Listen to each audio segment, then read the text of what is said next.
शादी के फेरों में भूत प्रेत कैसे बन जाते हैं। दोस्तों, आपने कई बार सुना होगा कि शादी के फेरों के समय कोई भूत दुल्हन या दूल्हे के साथ बंध गया है और उसको अपने जीवन साथी के पास आने नहीं देता। लेकिन सोचने वाली बात यह है कि ऐसा कैसे मुमकिन हो सकता है, और अगर हो भी गया तो कैसे इससे छुटकारा पाया जाए। कहा जाता है कि शादी के समय अग्नि को साक्षी मानकर फेरे लिए जाते हैं। अगर उसी दौरान कोई नकारात्मक शक्ति भी आपसे जुड़ जाती है तो वो भी उसी समय अग्नि को साक्षी मानकर आपको अपना बना लेती है। ज्यादातर ऐसा महिलाओं के साथ ही होता है।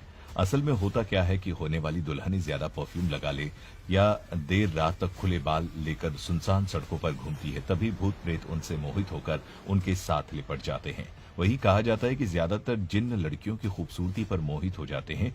सबसे खास बात यह है कि इन भूत या जिन्न के लक्षण लड़की के शरीर में शादी से पहले नहीं दिखते हैं, लेकिन शादी होते ही वो अपना असर दिखाने लगते हैं। इतना ही नहीं, कई बार तो हल्दी के फंक्शन में भी कई नकारात्मक शक्तियां होने वाली दुल्हन से चिपट जाती है। इसीलिए कहते हैं कि होने वाली दुल्हन को भूलकर भी हल्दी के बाद घर से बाहर नहीं निकलना चाहिए। बता दें, फेरों में बंधा हुआ भूत एक जोड़े के बीच में इतना मनमुटाव बना लेता है कि उनके बीच आए दिन लड़ाई झगड़ा होता है और कई बार तो बात तलाक तक पहुंच जाती है और सबसे बड़ी दिक्कत संतान प्राप्ति की हो जाती है। अब आप सोच रहे होंगे कि भला ऐसे कैसे हो सकता है, तो आपको बता दें, फेरों में बंधे भूत किसी भी तरह से पति पत्नी का मिलन नहीं होने देते हैं। इतना ही नहीं, उस स्त्री को यह तक लगता है कि कोई सपने में उसके साथ जबरदस्ती नजदीकियां मना रहा है, जिसकी वजह से वो दिन पर दिन बीमार होती चली जाती है। दोस्तों, इसके निवारण के तौर पर अगर आपने सच्चे मन से अपने कुल देवता की पूजा कर ली तो आपको किसी भी पंडित या बाबा के पास जाना ही नहीं पड़ेगा। इसके साथ ही अपने घर में अखंड रामायण का जाप भी करवाएं।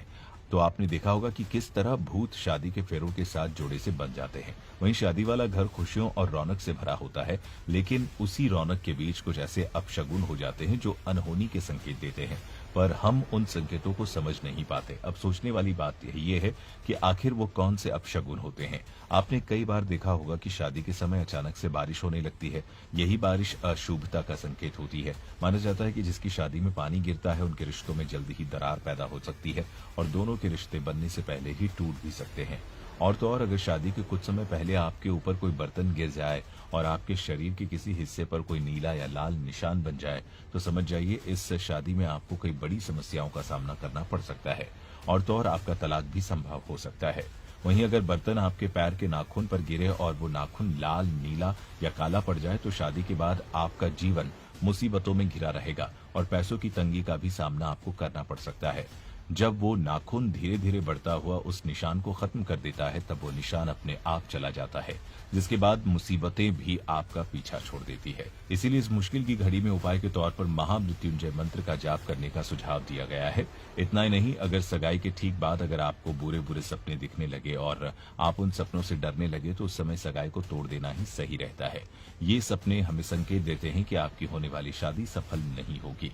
वहीं अगर विवाह के दिन भगवान के आगे जलते हुए दीपक का अचानक बूझ जाना अशुभ संकेत है। आज की वीडियो में